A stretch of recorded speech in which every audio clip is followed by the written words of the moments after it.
Bureaucratization of democracy and democratization of bureaucracy and how it leads to debureaucratization. So, first of all, we need to understand these important terms bureaucratization and democratization, then debureaucratization, then only you can understand this analysis. Bureaucratization, bureaucratization, a process. What kind of process? The process that leads to development of structure, institutions, various bureaus, offices, rules, regulations, technique, method, process. When we think of bureaucracy, we think of a structure. We think of limitations, definiteness.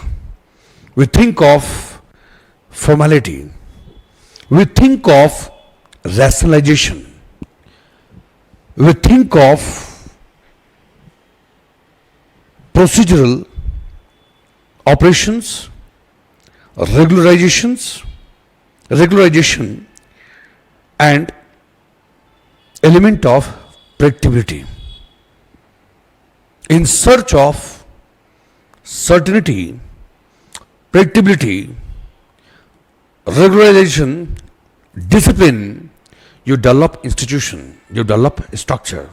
So wherever you find that these things are taking place, that is known as bureaucratization.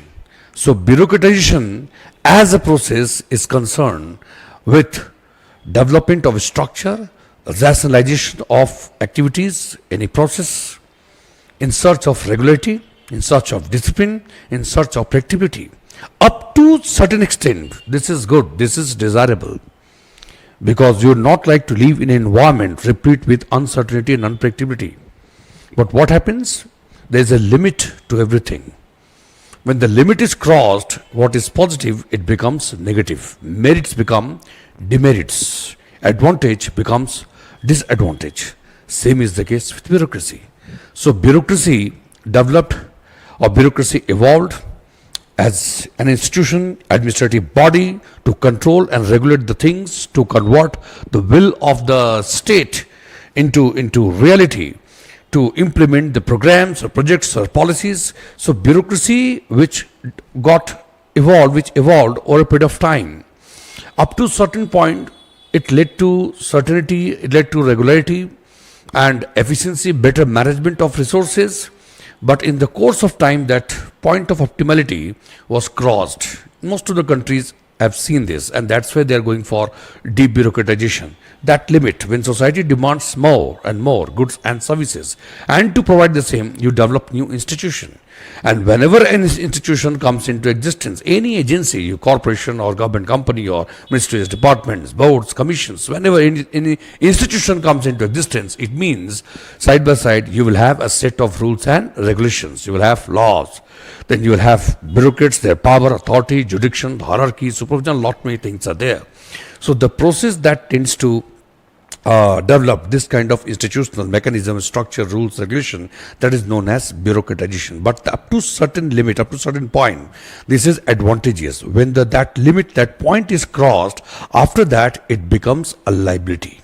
It becomes a liability because too much of government, too much of administration, too much of rules and regulation tends to shackle or tends to strangulate the spirit of that soul of human life. Everywhere you have rules, regulations, method, technique, process. Sometimes what happens? You become the hostage of such rules and regulation. You become so deeply concerned with compliance with rules and regulation that the soul or the main goal and objective is lost sight of, or what we can say, goal displacement takes place. Files keep moving from one department to another department, from one office to another office, bureaus. So this is known as bureaucratization. So when we talk about bureaucratization of democracy, it means too much of government, too much of institutions, rules, regulation, too much of formalism. That tends to cripple, cripple the soul of democracy. That is the flow of public view, opinion, will and aspirations, the needs. So wherever you have too much of institutions, what happens? It tends to restrict the flow of popular aspirations, the will, their preferences. You tend to impose things from above, predetermined things, rules, regulation, method, technique, process. You decide the things on your own. So where the popular participation should have taken place, people on the basis of consensus, they should have decided what is right or what is wrong. Even in those areas, bureaucrats impose the thing from above, and they decide the things on the basis of some rigid notion of rationality. Are getting a point? Few people, they have considered one or two of few options, and they think that this is right or this is wrong. There are certain rules and regulations, few options they examine, and they simply choose the one which is going to work and implement that. So what happens? It restricts the possibilities of expression of popular view, opinion, their preferences, their desire. To that extent, you can say that bureaucratization of democracy has taken place. A proper balance has to be there. You need bureaucracy as an instrument. You need bureaucracy as an instrument to convert vision into reality. You need bureaucracy as an instrument to implement various policies, programs, projects of the government, to formulate policies so as to provide different kinds of goods and services to the society. You need bureaucracy as an instrument in furtherance of the cause of justice or social equity or change, or for that matter bringing or desirable change or transformation in the day-to-day life of the people, short-term and long-term interest, public interest. But if bureaucracy, instead of providing such goods and services, instead of playing a role, an important role as an agent of change and development, it ends up becoming a liability. It tends to impose, it starts imposing itself, then you can say that bureaucratization has gone too far. That is bureaucratization of democracy. So it is used in negative sense. And on the other hand, when you use the word democratization of bureaucracy, so what is democratization? Democratization, a process related to democracy, and democracy, that democracy should not be viewed narrowly in terms of a form of polity or in terms of government only. Although the definition is very popular, the government of the people, by the people, for the people. But democracy is much more than that. Democracy is a progressive way of living. Which is characterized by a spirit of accommodation, a spirit of tolerance, and a gradual development of value system in the society that they can solve any problem, by debate, discussion, by consultation, not by guns and bullets. Democracy is based on assumption that all power and authority of the state, it rests with people. It is reposed in people. People decide the what, how, and why of governance.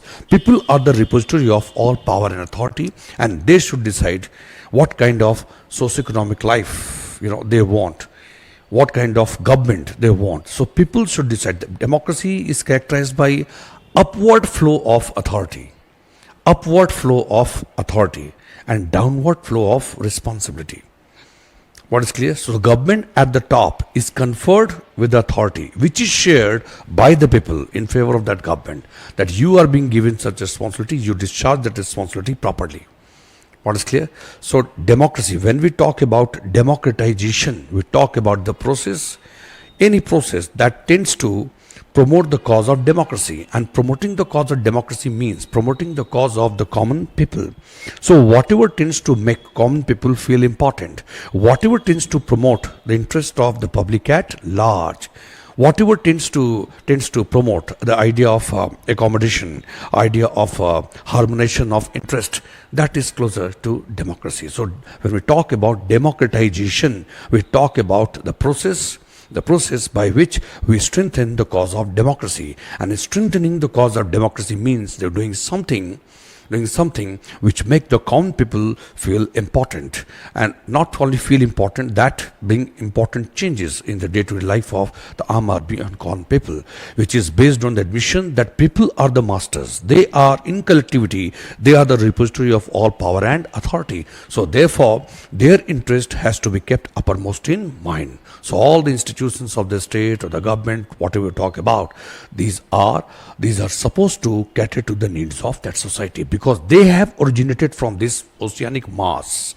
People, government institutions, agencies have originated from the people at large, and they are supposed to cater to their needs. And if they have failed to perform, they will get dissolved somewhere in that society, and something new will come into existence, and the process goes on and on. So democratization of bureaucracy means that bureaucracy is there, but the process that tends to bring bureaucracy closer to the interest of society.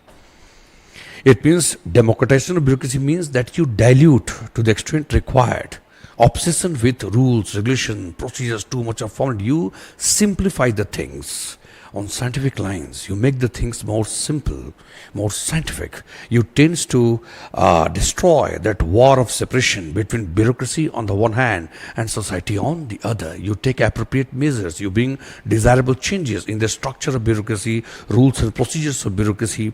You work on administrative behavioral orientation of bureaucrats so as to do away with the wall of separation between bureaucracy and society, to develop that organic connectedness in society. People should feel that the bureaucrats belong to society. They are their bureaucrats. Getting a point? This is possible through public participation in decision-making process, public accountability. So you are making bureaucrats accountable to public at large.